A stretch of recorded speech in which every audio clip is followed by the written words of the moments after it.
I was 18 years old, I actually had some things in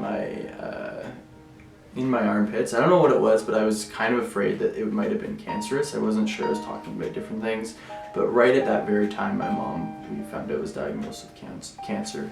So there was a point where her and I were both lying down, and we were both scared, and we just sang "It Is Well With My Soul." Like nothing else. We both learned I knew the lyrics, she knew the lyrics, we didn't need to look it up. But remembering that and remembering the truth that we are worshiping a God who is sovereign, is in control, and no matter what circumstances is going on, He is better than anything, and that our future is sealed in His hands. And just the lyrics, knowing the story behind "It Is Well," the guy that wrote it, his name was Horatio Spafford, and his kids died, his house and his business was burnt down in the Chicago fire in 1864. He lost his wife, and he was at a point where literally everything that you would hold dear in your life was taken away.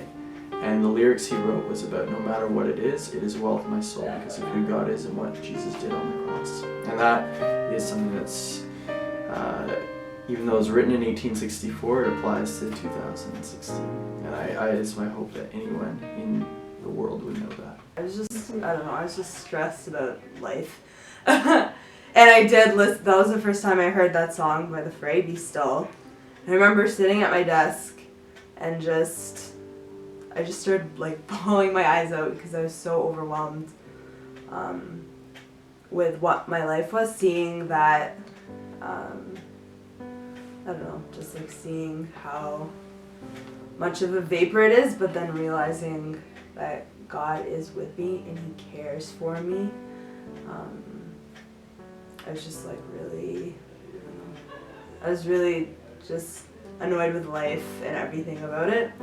But when I heard that song, my spirit, I don't know, it like rejoiced in knowing that I have this God, that I belong to Him and that He belongs to me.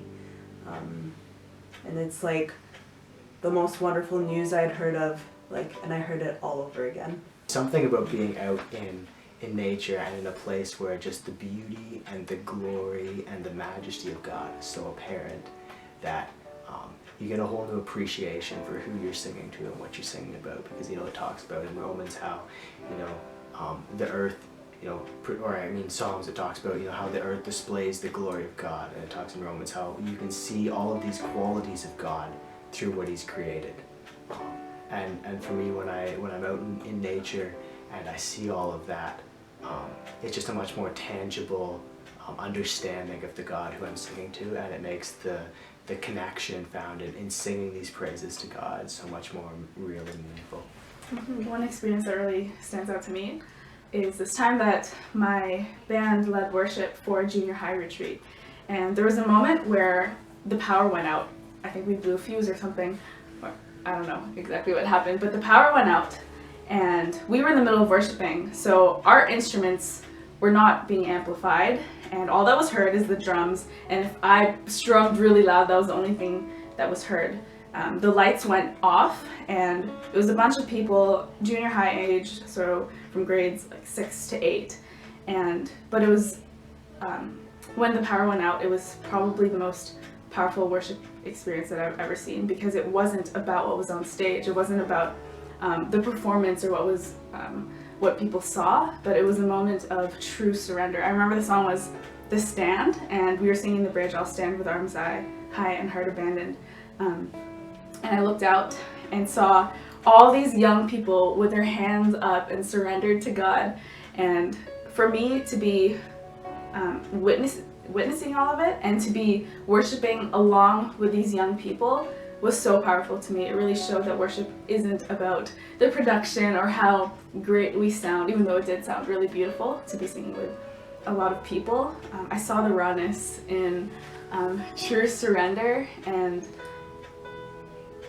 yeah, it was just a really powerful moment.